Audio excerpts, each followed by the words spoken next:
అనగనగా ఒక ఊరు. ఆ ఊరిలో సుబ్బన్న అనే రైతు ఉండేవాడు. ఆయనకి కొద్దిపాటి పొలం మరియు కొన్ని ఆవులు ఉండేవి.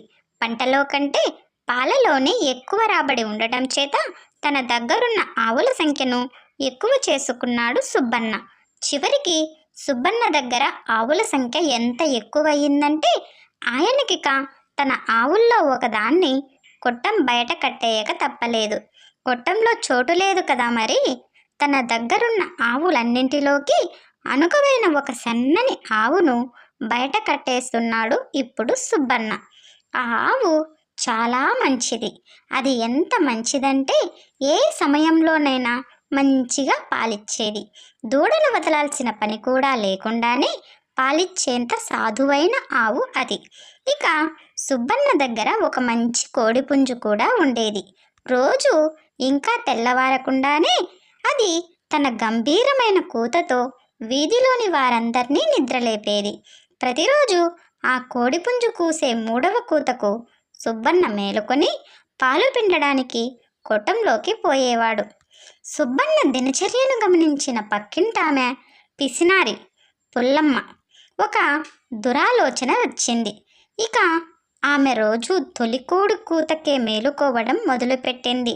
లేచిన వెంటనే గబగబా సుబ్బన్న తుడ్లోకి పోయేది.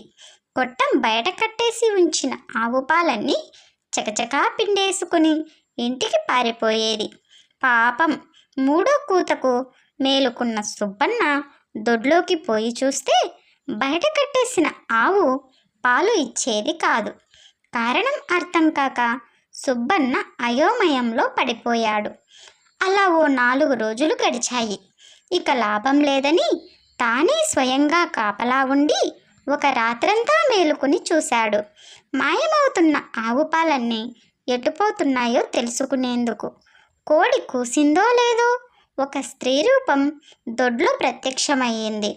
అది నేరుగా ఆవు దగ్గరకే వెళ్ళి ఆత్రంగా పాలన్నీ పిండుకున్నది.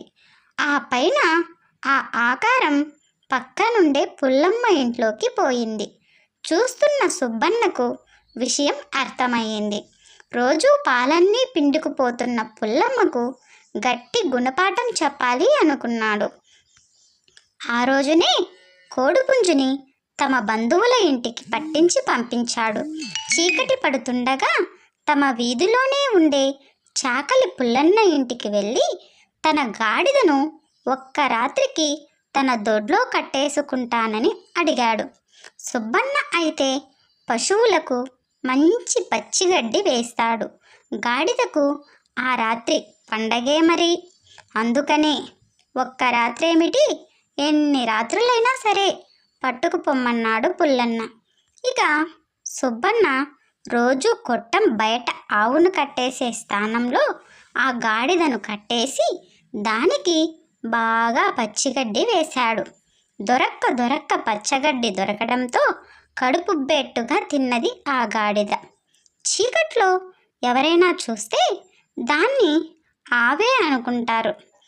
అన్నీ అమర్చిన తర్వాత సుబ్బన్న ఒక మూలగా చోటు చేసుకొని హాయిగా నిద్రపోయాడు. ఇక మరునాడు తెల్లవారుజామున కోడి కూయలేదు.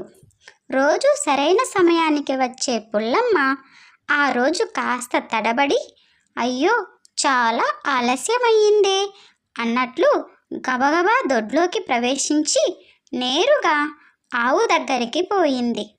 ఆత్రంలో దాని ఆకారాన్ని కానీ పరిమాణాన్ని కానీ గమనించకుండానే పాలను పిండేందుకు కూర్చుంది.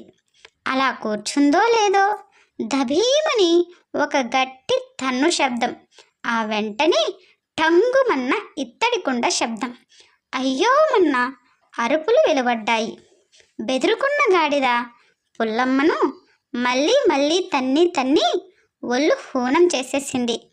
దొంగ దొరికిపోయింది. తన తప్పుకు పరిహారంగా పుల్లమ్మ ఒక వారం రోజుల పాటు సుబ్బన్న గొడ్లకు ఉచితంగా చాకిరీ చేయవలసి వచ్చింది. దానికి తోడు విరిగిన ఎముకలు సరిచేయించుకునేందుకు చాలా డబ్బులు ఖర్చయిపోయాయి. ఆ విధంగా సుబ్బన్న పుల్లమ్మకు తగిన గుణపాఠం చెప్పాడు. ఓకే ఫ్రెండ్స్, ఈ కథ కనుక మీకు నచ్చినట్లయితే ప్లీజ్ లైక్ చేయండి, సబ్స్క్రైబ్ చేసుకోవడం మర్చిపోకండి. Thanks for watching. బాయ్.